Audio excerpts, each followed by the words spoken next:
దీనమ్మ ఏ ఇంటర్వ్యూ చూసినా కూడా గిట్ ఏంటి గిటప్ ఏంటి గిట్ ఏంటి గిటప్ ఏంటి. నేను నా స్టైల్లో పిచ్చ క్లియర్ అయిపోయి ఎక్స్ప్లెయిన్ చేస్తాను చూడండి. ఈ గిటప్ అన్న పేరు వినగానే మనకు గుర్తొచ్చే పదం ఏంటి?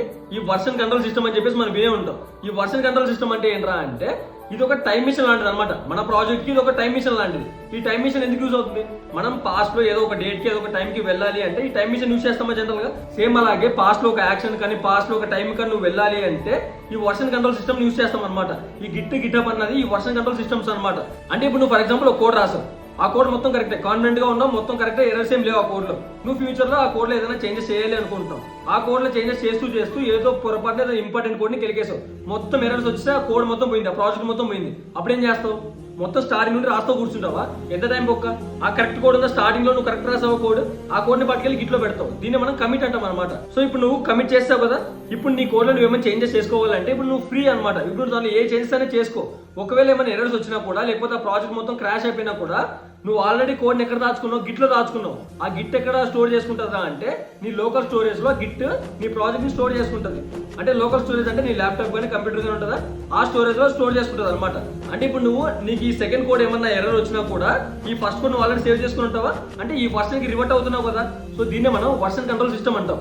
అంటే ఇప్పుడు ఫర్ ఎగ్జాంపుల్ ఫస్ట్ కోడ్ రాసావు, కరెక్ట్ కోడ్ రాసావు, దాన్ని నువ్వు గిట్లో కమిట్ చేసావు, తర్వాత కోడ్ లేకపోతే చేంజెస్ చేసావు, బాగానే ఉంది, అంతా బాగానే రన్ అవుతుంది. సో ఇప్పుడు దీన్ని కూడా వెళ్ళి కమిట్ చేయి. ఇది వర్షన్ 2 లో వెళ్తుంది. మళ్ళీ ఇంకో కోడ్ రాయి, దాంట్లో కొంచెం చేంజెస్ చేయి, మళ్ళీ కమిట్ చేయి వర్షన్ 3. అప్పుడు నీకు ఫ్యూచర్ లో నువ్వు ఏ వర్షన్ కావాలంటే ఆ వర్షన్ కి రివర్ట్ అవ్వచ్చు అనమాట. సో ఇవన్నీ చేయడానికి మనం గిట్ యూజ్ అవుతుంది అనమాట. ఇప్పుడు వచ్చిన చిక్ ఏంట్రా అంటే ఇప్పుడు నీ కోడ్ అంతా మన లోకల్ స్టోరేజ్ లో మన గిట్ లో జాగ్రత్తగా ఉంది.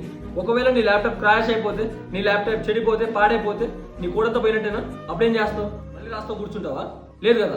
అలాంటప్పుడే మనకి ఏంటంటే గిటప్ అన్న కాన్సెప్ట్ వచ్చింది అనమాట. ఈ గిటప్ ఏం చేస్తామా అంటే ఇది ఒక ఆన్లైన్ సర్వర్ లా అనుకోండి పోనీ, లేకపోతే ఒక గూగుల్ డ్రైవ్ లో అనుకోండి. మనం గూగుల్ డ్రైవ్ లో ఫోటోస్ అని స్టోర్ చేసుకుంటాం. ఒకవేళ ఆ ఫోన్ పగిలిపోతే, ఆ ల్యాప్టాప్ పగిలిపోతే, ఆ గూగుల్ డ్రైవ్ లాగిన్ అయిన ల్యాప్టాప్ పగిలిపోతే ఆ ఫోటోస్ అని డిలీట్ అయిపోతాయా?